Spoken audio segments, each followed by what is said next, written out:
സംസ്ഥാനത്ത് 2 വർഷത്തിനിടെ മദ്യശാലകളിൽ നിന്നുള്ള നികുതി വരുമാനത്തിൽ ഉണ്ടായത് 50 കോടി രൂപയുടെ കുറവ്. 2016 29 നിന്നും 850ഓളമായി ബാറുകളുടെ എണ്ണം വർദ്ധിച്ചപ്പോഴാണ് നികുതി വരുമാനം കൊടുന്നനെ താഴേക്ക് പോകുന്നത്.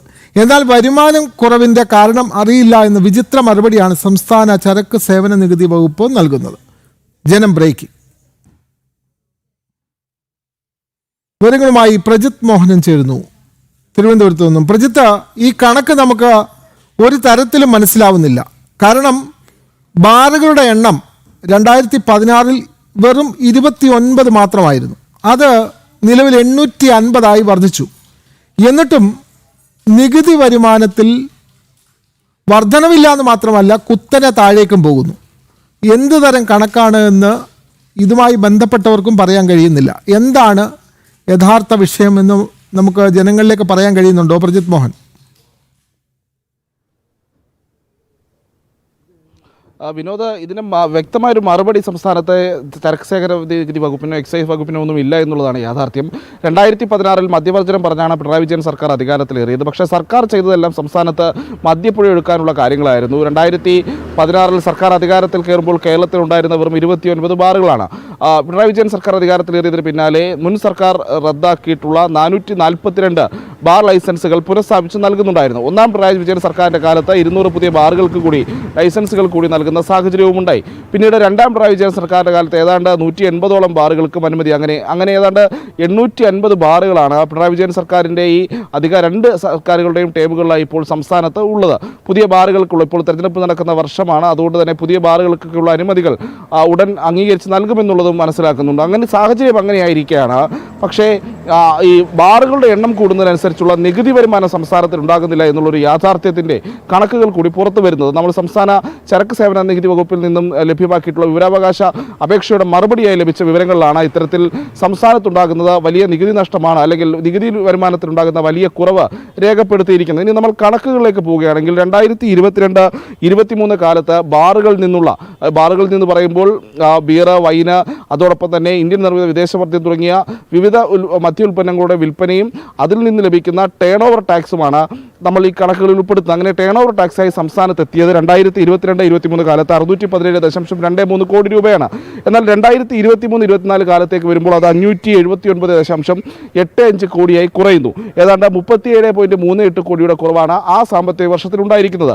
2024-25 അതായത് കഴിഞ്ഞ സാമ്പത്തിക വർഷത്തേക്ക് വരുമ്പോൾ ഈ വരുമാനത്തിൽ പിന്നെയും ഇടിവുണ്ടാകുന്നതായി കാണുന്നത്. ഏതാണ്ട് 12.92 കോടിയുടെ കുറവാണ് ആ സാമ്പത്തിക വർഷം രേഖപ്പെടുത്തുന്നത്. അങ്ങനെ ആകെ ടേൺ ഓവർ ടാക്സ് 566.93 കോടിയായും കുറയുന്നു. ഇതിൽ ഏറ്റവും കൗതുകകരമായ കാര്യം, നേരത്തെ വിനോദ് സൂചിപ്പിച്ചതുപോലെയാണ്, സംസ്ഥാനത്ത് മദ്യ ഉപഭോഗം കൂടി വരുന്നുണ്ട്. ബാറുകളിൽ കൂടുതൽ ആളുകൾ എത്തുന്നുണ്ട്, കൂടുതൽ ബാറുകൾ തുറന്നിട്ടുണ്ട്. പക്ഷേ അപ്പോഴും സംസ്ഥാന സർക്കാരിന് ലഭിക്കേണ്ട അധിക നികുതി വരുമാനം കൂടേണ്ടതാണ് സ്വാഭാവികമായും. പക്ഷേ ആ നികുതി വരുമാനത്തിലുണ്ടാകുന്നത് കോടികളുടെ ഇടിവാണ്. ഇതെന്തുകൊണ്ടാണ് ഇങ്ങനെ സംഭവിക്കുന്നത് എന്നുള്ള ചോദ്യത്തിന് കൃത്യമായ വിവരങ്ങൾ ലഭ്യമല്ല എന്നുള്ളൊരു മറുപടിയാണ് സംസ്ഥാന ചരക്ക് സേവന നികുതി വകുപ്പ് നൽകുന്നത്. അപ്പോൾ കൂടുതൽ ബാറുകൾ അനുവദിച്ച് കൂടുതൽ നികുതി വരുമാനം ഉണ്ടാകുമെന്ന സർക്കാരിൻ്റെ പ്രഖ്യാപനവും അല്ലെങ്കിൽ അത്തരം സമീപനങ്ങളൊക്കെ പാഴ്വാക്കായി അത് മദ്യത്തിൻ്റെ ഒഴുക്ക് ലഭ്യത കൂടുമ്പോഴും സംസ്ഥാന സർക്കാരിനും സംസ്ഥാന ഖജനാവിനും വരുമാന വർധനം ഉണ്ടാകുന്നില്ല എന്നുള്ളതാണ് ഇതിൽ ഏറ്റവും ശ്രദ്ധേയം. അതിലൊപ്പം തന്നെ വരുമാനത്തിൽ കുറവും ഉണ്ടാകുന്നു. ഇതിൽ മറ്റൊരു വശം കൂടി ഇതിനുണ്ട് എന്നുള്ളതാണ്. കാരണം ഈ ബാറുകളുടെ ലൈസൻസുകളുമായി ബന്ധപ്പെട്ട് അവയ്ക്ക് പിന്നിലുള്ള കോഴകളും കുംഭകോണങ്ങളും ഒക്കെ നമ്മൾ കുറേ കേട്ടിട്ടുള്ളതാണ്. അത്തരത്തിൽ ബാറുകൾക്ക് ലൈസൻസ് നൽകുന്നതിനപ്പുറത്തേക്ക് കൃത്യമായ പരിശോധനകൾ ഇവിടങ്ങളിൽ നടക്കുന്നുണ്ടോ എന്ന ചോദ്യത്തിന് ഉത്തരം ഇല്ല എന്നുള്ളതാണ്. പലപ്പോഴും എക്സൈസ് നികുതി വകുപ്പുമൊക്കെ ഈ പരിശോധനകളിൽ വലിയ വീഴ്ചകൾ വരുത്തുന്നുണ്ട്. പരിശോധന നടത്താനുള്ള സംവിധാനം പോലും പലപ്പോഴും എക്സൈസിനൊന്നും ഇല്ല എന്നുള്ളത് ഒരു യാഥാർത്ഥ്യമാണ്.